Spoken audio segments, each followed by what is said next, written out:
Thank you very much, everybody. Well, thank you very, very much. Vice President Vance, Speaker Johnson, Senator Thune, Chief Justice Roberts, Justices of the United States Supreme Court, President Clinton, President Bush, President Obama, President Biden, Vice President Harris, and my fellow citizens. The golden age of America begins right now.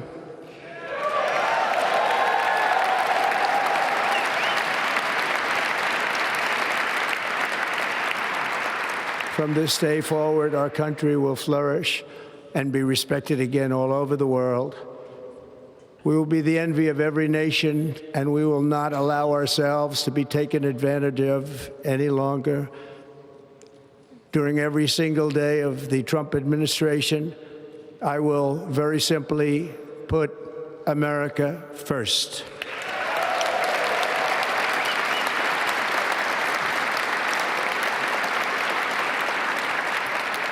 Our sovereignty will be reclaimed. Our safety will be restored.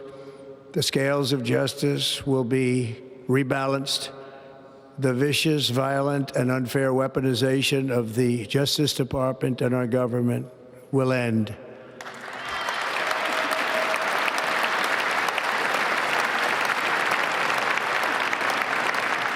And our top priority will be to create a nation that is proud, prosperous, and free.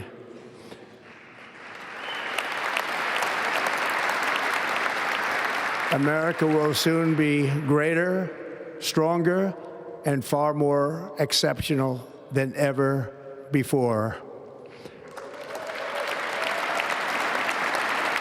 I return to the presidency confident and optimistic that we are at the start of a thrilling new era of national success. A tide of change is sweeping the country. Sunlight is pouring over the entire world. And America has the chance to seize this opportunity like never before. But first, we must be honest about the challenges we face.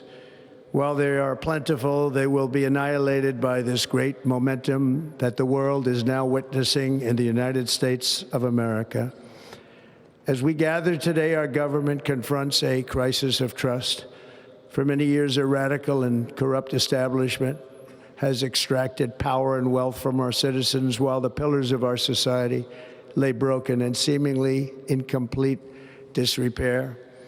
We now have a government that cannot manage even a simple crisis at home, while at the same time stumbling into a continuing catalog of catastrophic events abroad. It fails to protect our magnificent, law-abiding American citizens, but provides sanctuary and protection for dangerous criminals, many from prisons and mental institutions that have illegally entered our country from all over the world. We have a government that has given unlimited funding to the defense of foreign borders, but refuses to defend American borders or, more importantly, its own people. Our country can no longer deliver basic services in times of emergency, as recently shown by the wonderful people of North Carolina, been treated so badly.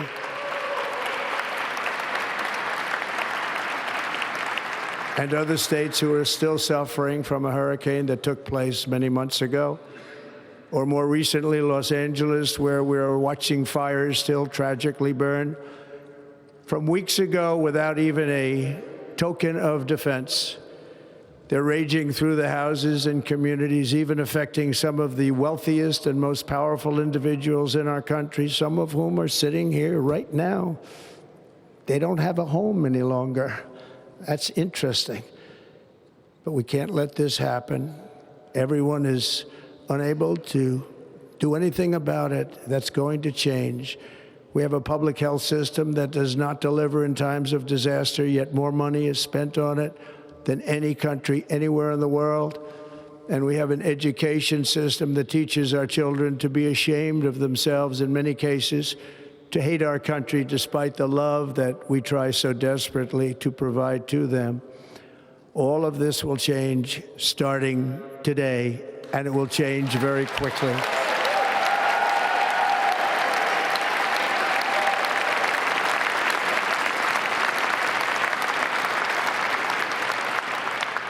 My recent election is a mandate to completely and totally reverse a horrible betrayal and all of these many betrayals that have taken place, and to give the people back their faith, their wealth, their democracy, and indeed their.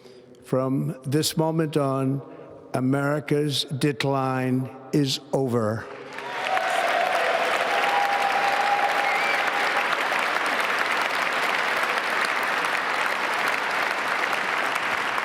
Our liberties and our nation's glorious destiny will no longer be denied, and we will immediately restore the integrity, competency, and loyalty of America's government.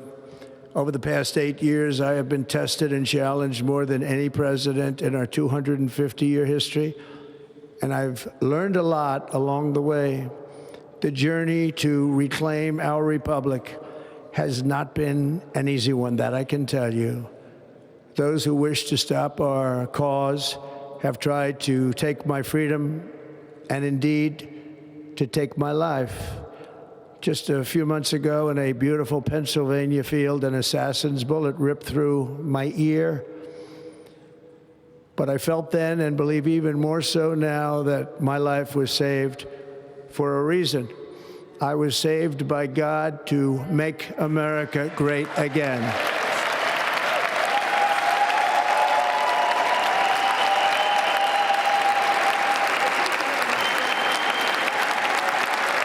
Thank you.